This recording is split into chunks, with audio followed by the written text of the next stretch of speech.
Saya juga minta Menteri Dikti dan Sains coba dipelajari prodi-prodi di universitas-universitas kita, apakah cukup ya, mempelajari masalah air ini, bagaimana mencari air, bagaimana mengelola distribusi air, bagaimana mencegah banjir. Air harus jadi sumber produktivitas, jangan menjadi sumber bencana. Saya kira sudah ratusan tahun, ribuan tahun kita pasti tahu daerah-daerah kerendahan pasti banjir kalau musim hujan, apalagi hujan yang tiba-tiba begitu padat karena program atau karena kondisi perubahan iklim. MBG untuk anak-anak saya. Kalau saran saya Pak, udahin aja Pak. Saya tahu Pak, saya berterima kasih Bapak menepati janji Bapak melakukan makan gratis untuk anak-anak, tapi yang di bawah itu jadi lahan basah Pak. Ini dapat 2 hari Pak, 2 hari. Ini isinya kayak gini Pak. Ini roti, ini berapa ya? 1.500. Nah berarti ini kalau beli banyak ini 1.750. Dah ini berapa? 4.250. Terus ini apel yang asem banget, ini buat jus ini Pak. Ini 1.000 aja Pak ya. Ini ambil 1.000, 1.500. Tadi berapa? 4.150. Jadi 1.750 sama 1.500, 4.250 sama ini 5.000 Pak. 5.000 ini Pak dapat ini tahu kers ya kalau nggak salah. Isinya 3 biji Pak. Ini 1.000 Pak. Jadi ya 6.000 Pak. Jadi satu paket ini 6.000 Pak. Bayangin deh Pak, kalau dari atas 15 turun ke bawah cuma 6.000. Pertama itu inflasi yang paling tinggi adalah volatile food. Selain dari volatile food itu yang tertinggi itu adalah sumbangan dari emas karena kenaikan harga.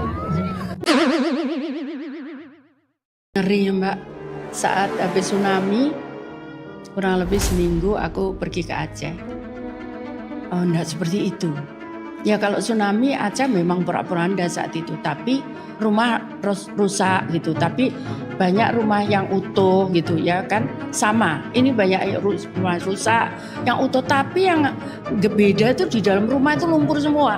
Sampai halaman, sawah-sawah terendam lumpur, tambak-tambak terendam lumpur. Saya bayangkan aja gitu. Makanya saya sempat nangis, ini gimana gitu. Ya apapun pasti bantuan itu akan datang ya. Tapi sampai kapan gitu. Sedangkan mereka alat produksi mereka, sawah terendam lumpur, tambak terendam lumpur.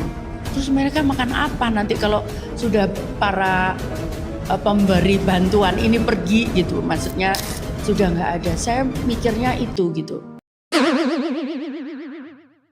Mr. President, would you care to comment for the press about the takeover, the enforced takeover of power by General Suharto in this country? What? Well, we've been led to believe that you were forced to surrender your power. Huh? Crazy. I know. Abroad, some people say that I've been ousted, that I'm not the active president anymore, and that General Suharto has taken over power. That's not true. I'm still in full power. Mr. President. Jadi ketika saya dilantik, kementerian pertama yang saya kunjungi dan saya beri arahan itu adalah Kementerian Pendidikan. Di situ saya sampaikan pentingnya belajar AI dan coding. Waktu itu warga masyarakat masih belum paham apa ini pentingnya AI dan pelajaran coding. Oh, coding emangnya nanti anak-anak mau diarahkan jadi programmer? Tidak.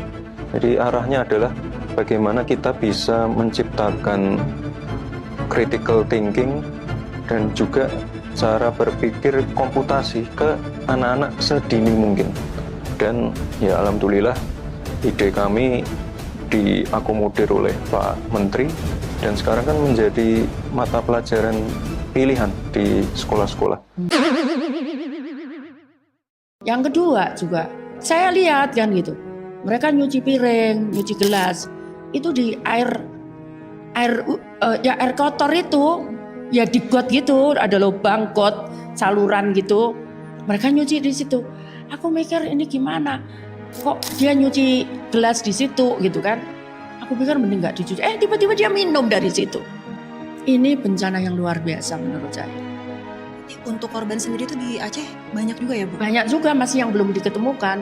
Jadi kemarin ada saudara dari teman kita dari PDI Perjuangan yang keluarganya beberapa orang meninggal, beberapa orang sudah ditemukan. Ada satu orang, bahkan satu orang itu yang woro-woro, jadi yang menginformasikan kepada masyarakat, ada bencana, ayo keluar gitu. Dia sampai sekarang belum ditemukan.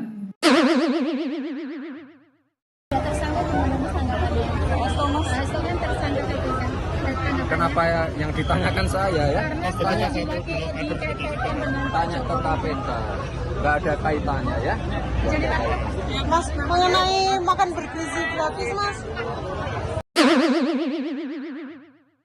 Bowo, iki aku tak ngomong yo, rungokke. Pak Prabowo nih, orang mikir saya sama dia itu, wah kayaknya musuhan atau apa? Enggak.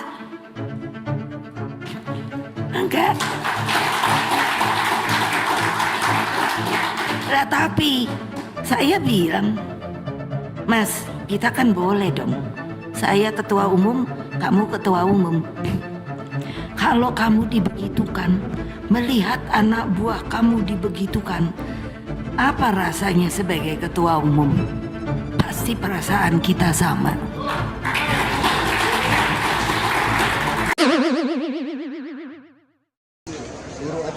Seluruh Aceh 93% malam ini Aceh semua menyerang 93%. Alhamdulillah.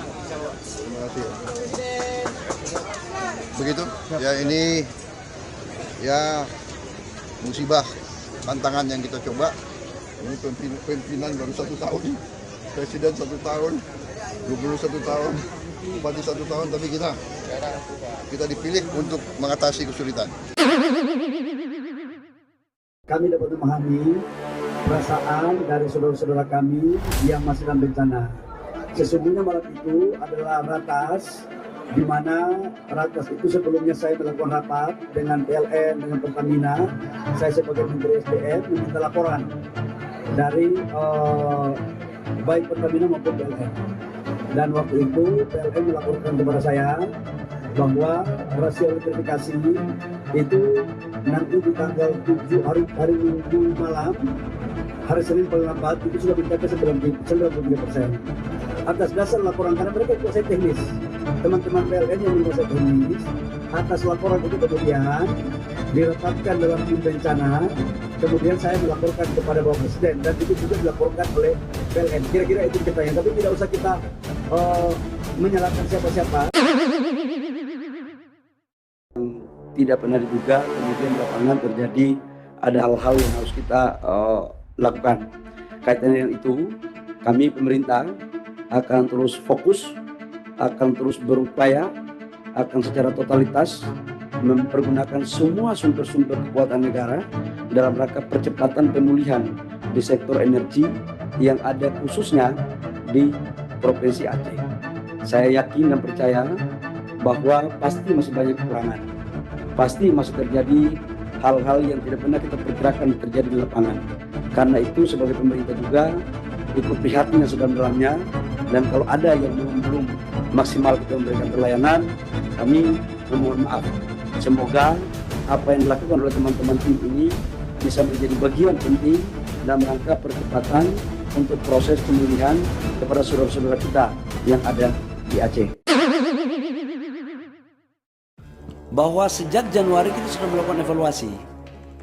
Perpres nomor 5 kan tentang penataan penertiban kawasan hutan termasuk pertambangannya kan sejak Januari. Bahwa Presiden Prabowo kan kami dilantik jadi Menteri ESDM, kabinet ini kan 2018. 24 Oktober akhir. 2 bulan kami melakukan kerja, perpresnya keluar Januari, langsung kami kerja maraton. Dan kita kan melakukan penataannya kan banyak. Jadi ini bukan atas dasar si A, si B, si C. Dan ini kan baru tahap pertama. Dan kita akan lakukan lagi pada tahap berikutnya semuanya. Jadi ini belum berakhir, Mas. Ke depan kita akan melakukan penataan untuk kebaikan rakyat bangsa dan negara. Ya.